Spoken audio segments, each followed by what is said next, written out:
Okay, let's begin my father's Navy years. I'm gonna highlight the first 4 years, the stories that I know.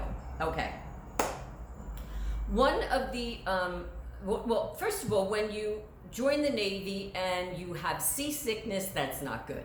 So what happens, my father says, is after time, you get what's called your sea legs. Now, my father had his sea legs. From the moment he got on the ship, he never had any kind of seasickness, nothing. So he was born to, be on the high seas, and he loved it. He talked about when they would get into the middle of the Atlantic, and they would take off all their clothes, totally naked, all men, and they would jump overboard and go swimming. And they would have patrol boats around with, machine rifles, big AKAs, I guess, or whatever they had back then, for shark sightings, so they could shoot the sharks. Now, I said, Dad, what prevented the sharks from going under those boats and coming up where you guys were swimming? He goes, nah, they never did that. I'm like, oh my God, yeah, would not be for me. And then I said, well, what about the guys who didn't swim? I guess they just had to stay. No, I said, I know what I said. Did the guys who didn't swim, did they give them life jackets so they could come? What life jackets? We threw them overboard. I'm like, throw them overboard. And I'm like, how, didn't they die? Didn't they? Because no, we were all there. We helped them. They learned. Eventually they learned. I'm like, oh my God, Navy would not have been for me. Yeah, I don't swim till today, but it would not have been for me. Okay, so that was funny. They also had a ritual apparently crossing the equator. I don't really know the ritual. I know it had something to do with the captain dresses up like King Nero and, not Nero, what am I, crazy? King Neptune. Sorry, the god of the sea. I'm so sorry.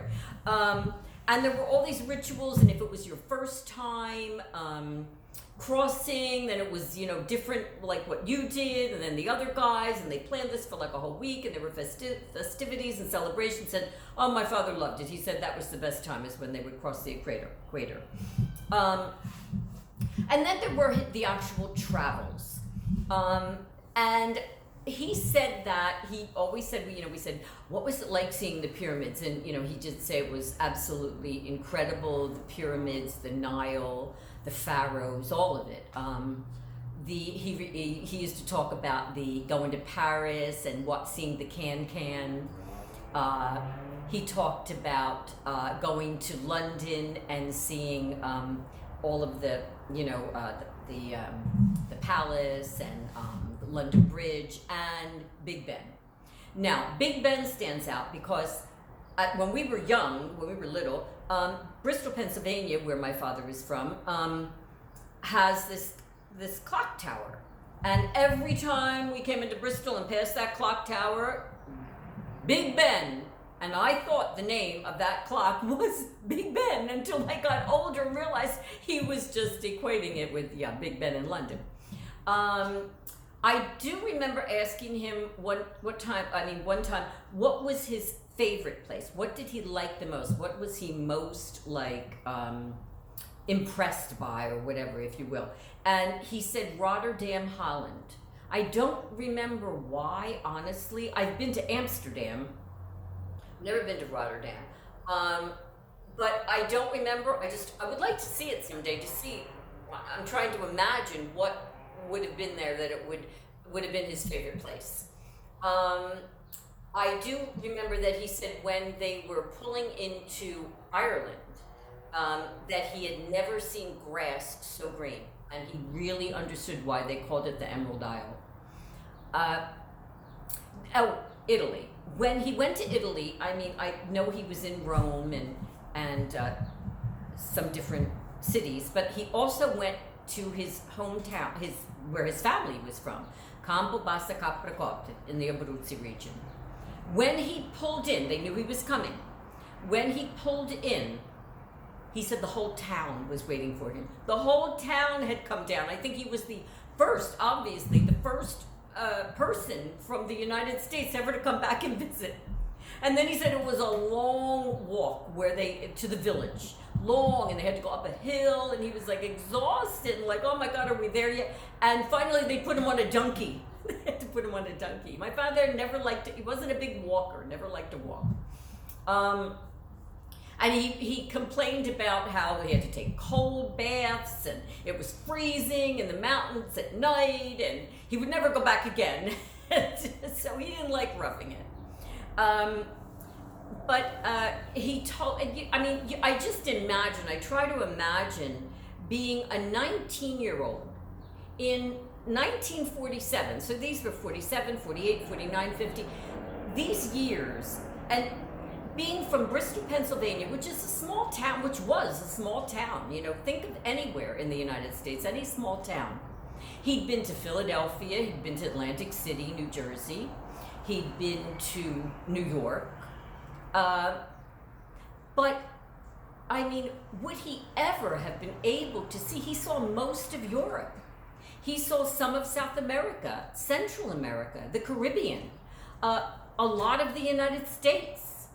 So certainly the coastal part of the United States.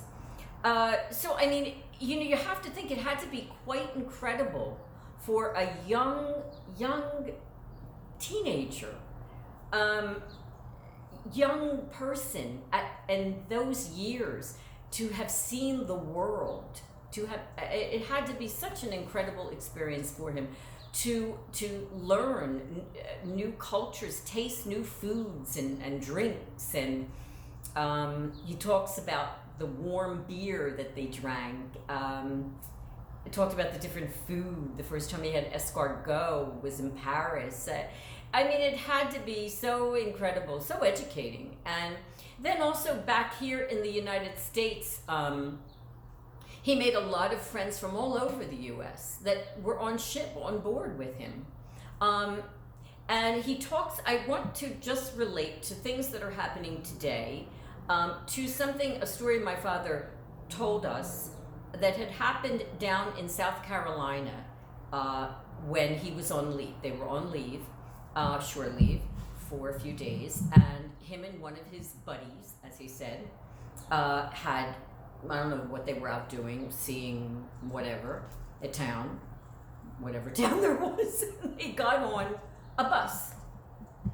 They're sitting on the bus, they were towards the front of the bus, and an elderly African-American woman came on the bus, and there was nowhere for her to sit. Apparently there was, it was crowded. And my father and his friend immediately got up and, gave her his seat. And you will never believe, I mean, you have to remember, again, this was like the late 40s in the South. Now my father was from the North. So he didn't know this was strange to him, so he didn't think anything of it. And no sooner, she was seated a few minutes, and the bus driver slammed on the brakes, and he said, "The two of you, off the bus."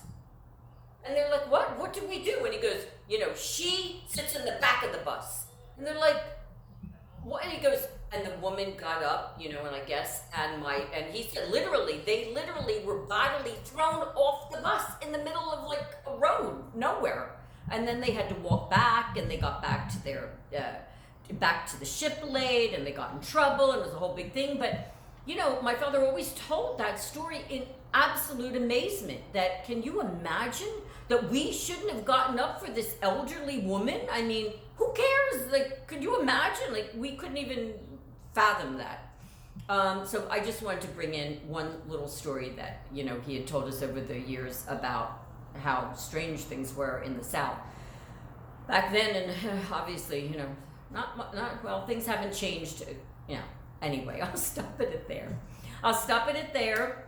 I will continue on at some of the other high sea adventures that he had.